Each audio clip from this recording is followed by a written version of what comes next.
And one of the things that I've been talking a lot about in pretty much every single session that I've been having is this idea of spiritual puberty. That's what it feels like. That's what I keep hearing. And that absolutely is what my experience has been. Hey, everybody, it's Amar, and I have another update for you. Man, these updates are coming fast and furious. I know things are really intense right now.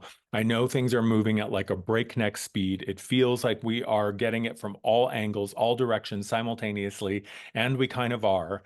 We are on the other side of that full moon. We're actually still in that full moon window, but that's going to begin to wind down in the next couple of days. But then we have eclipses coming in the third week of September. So we are on this trajectory. We are on this path. We are on this train that is continuing to build and is not going to let up anytime soon.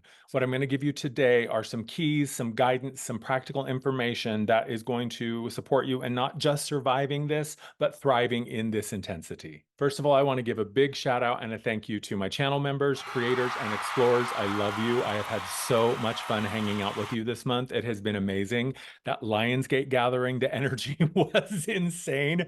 Probably some of the most powerful energy work that I have ever been a part of. Really, really exciting. And the What the WTF series is back. That both of those are monthly gatherings. So if you're interested in the channel memberships, you can find the information in the description below. Thank you again to all of my subscribers and supporters. It means so much to me, more than I can tell you. So where we are right now, I've been talking a lot about this in my client sessions, and I have a short channeled message that I'm going to share with you at the end of this video. This channeled message is basically what it's like to work with me. I begin all of my sessions with the channeled message directly from your higher self. And one of the things that I've been talking a lot about in pretty much every single session that I've been having is this idea of spiritual puberty. That's what it feels like. That's what I keep hearing. And that absolutely is what my experience has been. I'm hearing a lot lately that it's like this completion phase, that we are in this period where we are wrapping up everything that's been going down, especially over the past, I would say 3 or 4 years, but really the past 7 years. I know the past 7 years for so many people has been a super intense cycle, has been a super intense period, and it is coming to a close. But just like puberty, it's a simultaneous thing, right? It's like the Venn diagram where you have those two circles that overlap in the center. So we have the stuff that's leaving, we have the past and the history and the stuff that we're wrapping up on one hand, but then we also have this new phase that is dawning, this new phase that is beginning, and this new chapter that we are just opening, and they're simultaneously happening and they're overlapping, and that's what might be creating a little bit of tension for you. It's like this experience of, oh my God, there's all this old stuff I have to wrap up, and old things are resurfacing, and old relationships or old ideas or memories or whatever seem to be coming back. And I thought I was done with this, but I still have to work on it a little bit. At the same time, there's like the vision for the new thing, the idea for the new thing, the inspiration, the desire. And so it feels like we're kind of being pulled in two different directions. And you kind of are. I mean, think about during puberty when you're no longer a kid, right? You're moving out of that childhood phase, you're moving out of adolescence, you're moving into your preteen and your young adult phase. So some people look at you and go, oh, you're a kid. You're still a kid. Oh, you're so young. You have your whole life ahead of you. What are you talking about? You're just a kid. But you're not a child anymore. You're not a baby anymore. There's this sense of maturity. There's this sense of development. And there's this very real experience of the physical, biological process of puberty. At the same time, you're also being told, oh, you're a grown-up now. You're a big kid. You got to be more responsible. You start getting maybe a part-time job, or you start helping out more around the house, or maybe that's the age when you get your learner's permit and you start to drive. So you're kind of starting to dip your toe into the adulthood thing, but you're still a kid in many, many ways, and you still need your parents for a lot of things, but you're also really, really independent. So it is this kind of back and forth, like, am I a kid? Am I a grown-up? Am I a baby? Am I mature? And it can be a little bit crazy making and overwhelming and really, really frustrating. So I think that's one of the things that perhaps can really help you see things through a lens that will give you a little bit more clarity, is to understand that childhood is ending while a new phase is starting. And the new phase is preparing you for what's to come. That is the key. We are in this completion phase and a preparation phase at the same time. And that Venn diagram of those two circles that overlap, you are squarely in the middle. So you're a little bit in the old stuff, a little bit in the new stuff.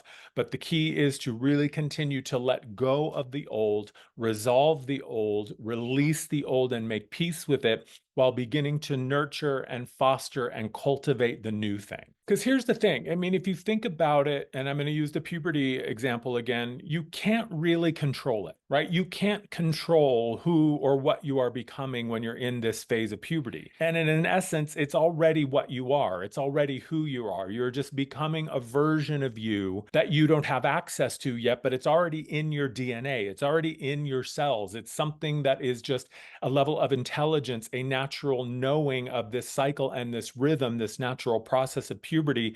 So you are becoming something that you already are. And while you can't control it, what you can do is you can decide how you are going to navigate this period of time. And I've been talking a lot about this, right? It's like the 5-year-old version of who you think or what you think it will be to be an adult, right? As a kid, you may look and see older siblings, your parents, older people in your life, and you can imagine what it will be like when you're 15, 16, 17, 18 on up, but you really have no idea. You really don't know what it's going to be like to actually live that. So it's just an idea. It's just sort of a made up approximation based upon your 5-year-old level of awareness and what you see other grown-ups or other adults doing in your life.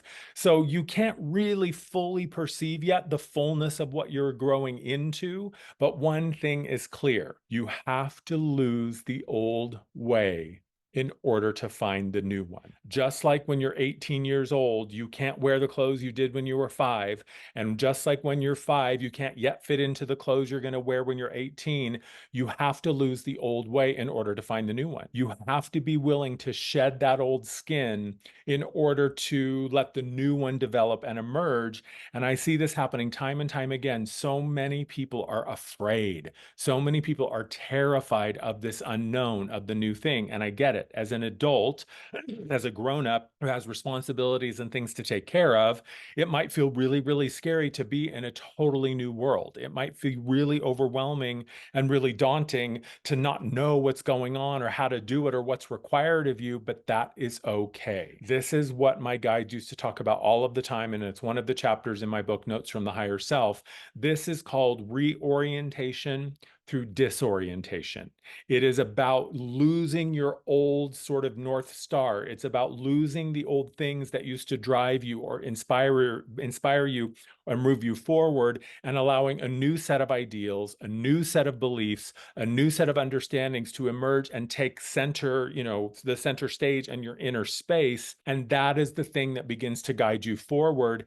And here's another thing. I understand the desire to try to control it. I understand the urge to try to manage it. Trust me, I'm a super Virgo. I think I know more than anybody the tendency to want to control and direct and manage things, but you have no way of knowing what it's really going to be. You may have an inkling, you may have a glimmer, you may have an idea, but the full expression of yourself, that is really what is ripening here, what is flowering here, you have no way of knowing how amazing, how magical and magnificent that is. You just have to live it. And it's like any other natural process. Puberty isn't something you control. It's not something that you can make it happen faster. It's not something that you can jumpstart naturally. It just happens. When the conditions are right, when the time is right, it just begins to unlock itself and flood your system with all of these new chemicals, these hormones, these ideas, these thoughts, these sensations. And that's really what a lot of this is about. You are going from a level of spiritual understanding to a level of spiritual maturity. The difference between knowledge and wisdom is knowledge becomes wisdom when you live it.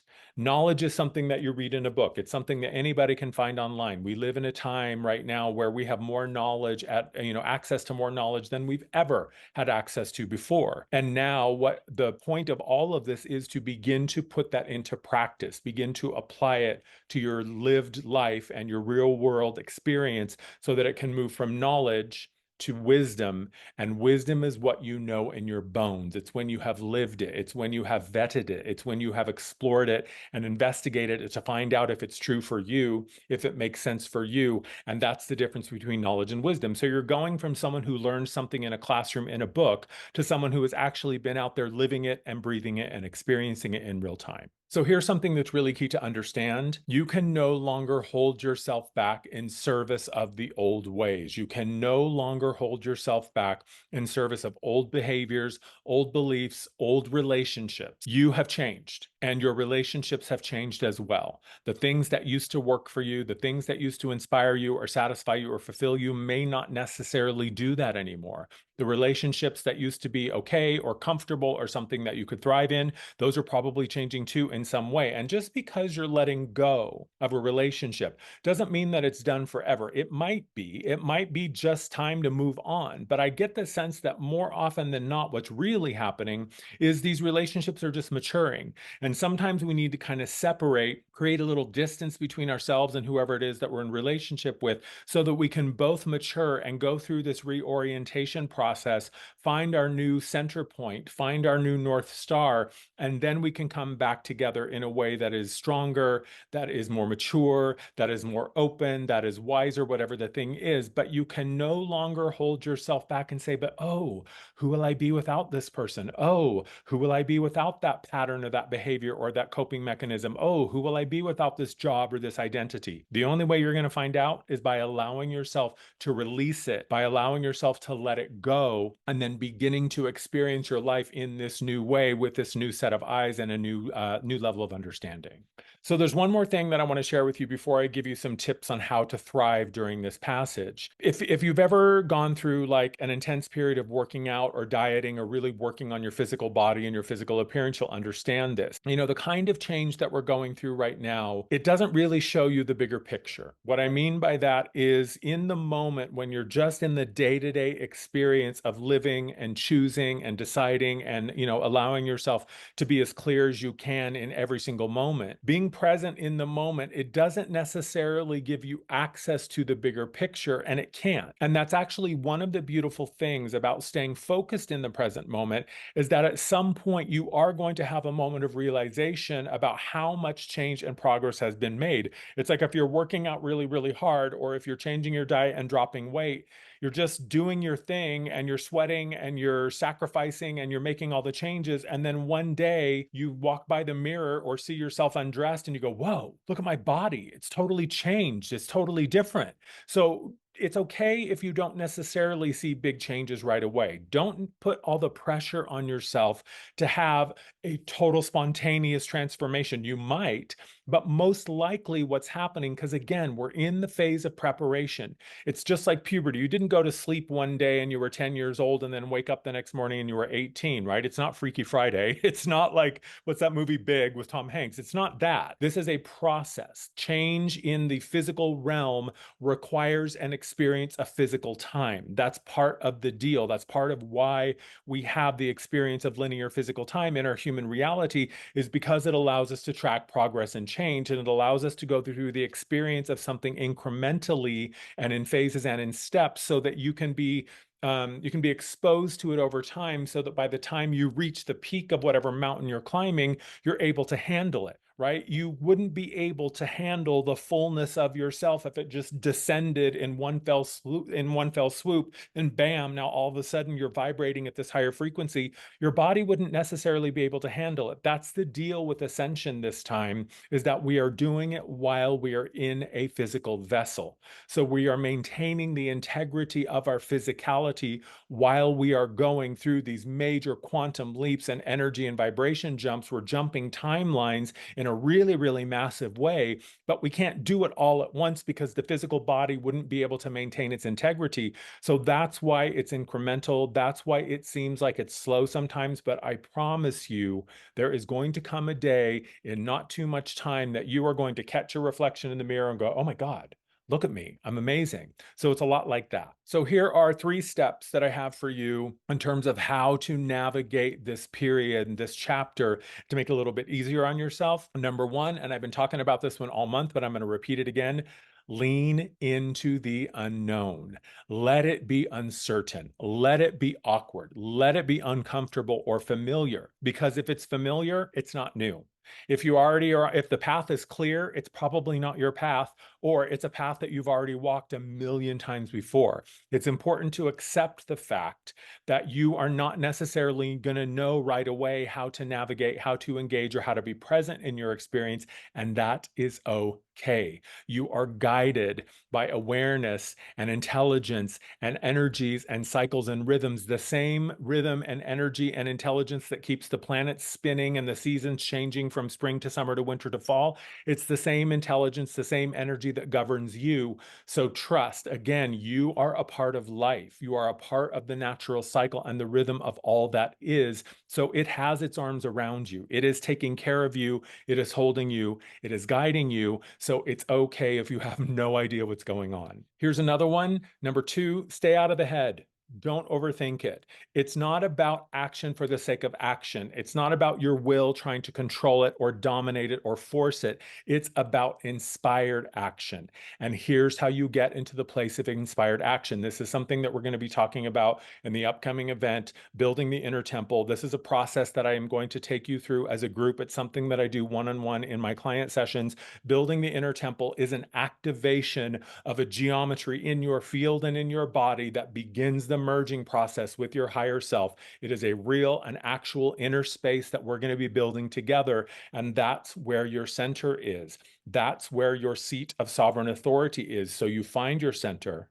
You connect to your center, and then you choose. You remember that you are the expansive awareness and consciousness of all that is. Creation itself moves through you, and the mind has no frame of reference for this. The mind has no way of comprehending that. It just is not capable of it. Like I've said before, that's like trying to get your email through a calculator. It's just not what the tool was built for. So this is about moving from your higher centers. This is about letting the expanded self with the bird's eye view guide you and inspire you and direct you, and tapping into that awareness and remembering that you are not separate from that. I think that's one of the things that we often forget. And one of the images that I've been seeing a lot in my client sessions, it's like those nesting dolls, you know, where you have the doll and then you take off the lid and there's a smaller doll, and you keep taking off the lid and you get to the smaller and smaller doll at the center. You are all of those layers. You are the tiny little core central doll in the middle, and you are every layer outside of that, including the big expansive one that holds all of the smaller dolls within it. So don't forget to remember, yeah, remember that you are all of that. You are all of those layers of awareness, and all that matters is that you remember consciously, okay, sometimes when I'm in my small little inner space, I feel really small, and maybe I feel really meek, and maybe I feel really powerless. But I can also remember in those moments that I'm being held by the layers that are bigger than me. So I can rest in the comfort of knowing that I'm being held. And then when I'm feeling connected and I'm in my center, that's when I can expand out to that outermost layer and remember that I am all of it. And I am putting my arms around all of myself, putting my arms around all of my layers, pulling them into me, and I find my center, and that's when the connection to inspired action happens. So number 3, this is one of my favorites, right? Just like there are parts of you that know how to be afraid, that know how to be anxious, that know how to be unclear, that know how to be, sort of standoffish, that know how to exclude things, that know how to ignore and deny and delude themselves. There are also parts of you that know how to thrive. There are also parts of you that love a challenge. You are a quantum being. Remember, you have access to all of those layers of awareness. So there are parts of you that know how to succeed, that know how to thrive in the unknown, that are ready to just take the leap off the cliff and learn how to fly, or jump in the pool and learn how to swim. There are parts of you that are really, really good at doing this kind of shit. There are parts of you that have done this a million times over in multiple incarnations. And again, it's not something that you're separate from. I started talking about this last August, over a year ago in 2023, about the ocean of self and this dissension of these layers of awareness that we're moving into our physical biological field. They are here. They have taken up residence, they have taken up root, and they have arrived. And so now you have access to all of those multiple layers of self. It's like your own personal Akashic records, and you can access multiple different lifetimes, timelines, simultaneous, past, present, future, all of it. So remember to lean into the parts of you that know how to do it. Let's just use an example. If you're currently working on a marketing plan and you have no idea about how to do marketing, you just find that place of connection and say, okay, I'm calling on the parts of myself that are really good at marketing. I'm calling upon the parts of myself that already know how to do this marketing stuff. And I'm asking them to guide me, asking them to lead me, asking them to inspire me, and they will. Sometimes you might get direct guidance in the term in terms of insight that just kind of comes from within, or the inspiration that just kind of hits you out of the blue. It might be something that a video just comes across your feed, or someone mentions a book, or you hear, a show or something happening and it gives you the exact information that you asked for. Trust those synchronicities and trust those little breadcrumbs and those intersections of knowledge and wisdom. But remember to call upon the parts of yourself that already know how to do the thing that you currently don't know how to do. Well, what you're showing me is you're on a tightrope, right? It's like, you're on that impossibly narrow rope and it's in front of you, stretching out before you. And there's this sense of trying to balance. You're teetering, kind of wobbling, going back and forth, trying to find your way, trying to find your place here. It's reminding me, I watched a lot of the Olympics. It's reminding me a lot of like the gymnasts and the balance beam and how impossible it is that this 4-inch wide piece of equipment, they can do all of that on there. But this is what you don't see. You think it's a tightrope, but what it really is a threshold. And you're on the tightrope. You're on the edge between the old chapter and the new chapter. You're in this in-between place. So if you stop trying to walk the tightrope, if you stop trying to stay, because you're walking on this threshold because you haven't committed yet. You're not ready to dive in. You're not ready to let it go. You're not ready to move on. You're not ready to embrace the newness, the change. You're not ready to embrace the unknown, which is a huge part of it, right? You're never going to know what you can become until you are in the process of becoming it. You're never going to know what the outcome is until you allow it to begin. And just like all life experiences, they have a beginning and a middle and an end. You don't really know what the full outcome is going to be. You don't really know what version of you is going to be present at the end. You don't know what you are becoming. If you're using the analogy of like a marathon, the version of you that starts the marathon is not the same version of you that ends the marathon. The one that begins the marathon is the one that's looking, the one that's ready, the one that's prepared, the one that's curious, the one that has done their training, has done their work, they're ready to go, they're conditioned and they're trained, and they're at their peak performance, and now they're ready to go.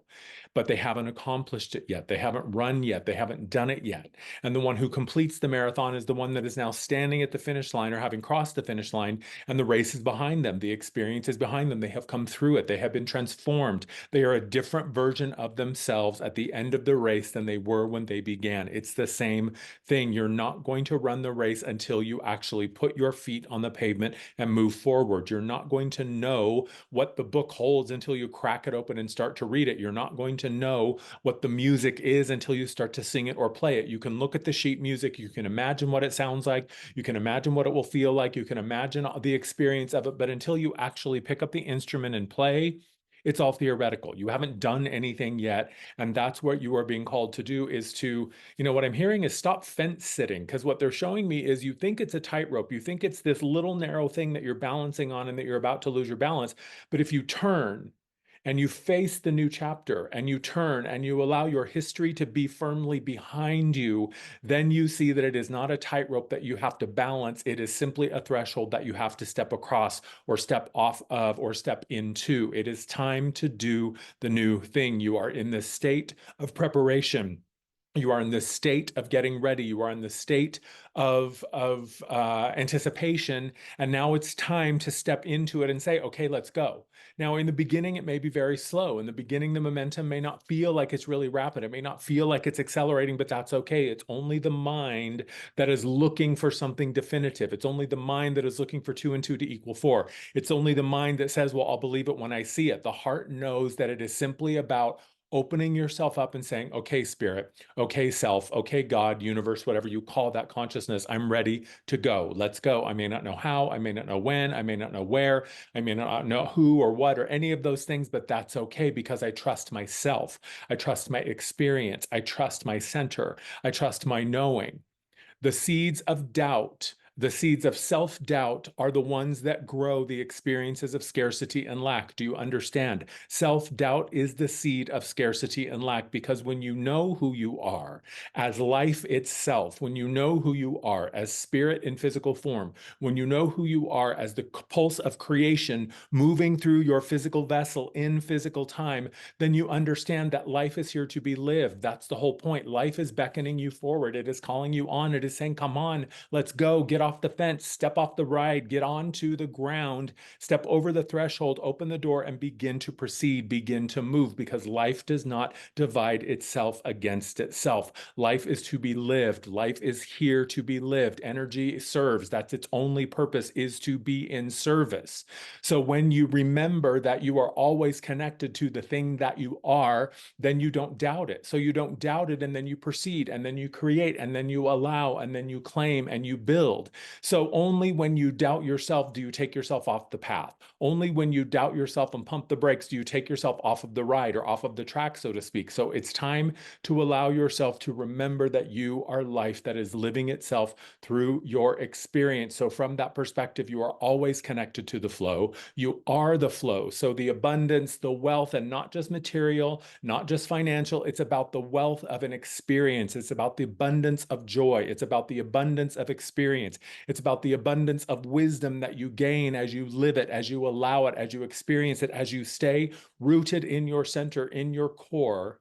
Allow yourself to be present so that you can be the force of life itself, moving and growing and expanding and evolving. I understand that it feels really scary, but it's only scary when you're trying to view it through the mind, because the mind is only one thing. It is a portal to history.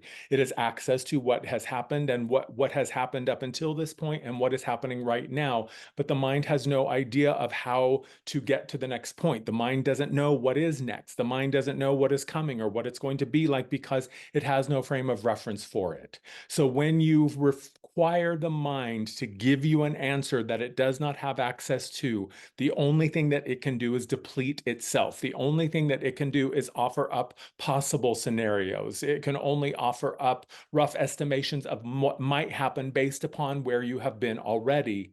And where you are going is unlike anything that you have experienced thus far, so it is unknown. And the fact that it is unknown is what lets you know that it is new. This is what you came for.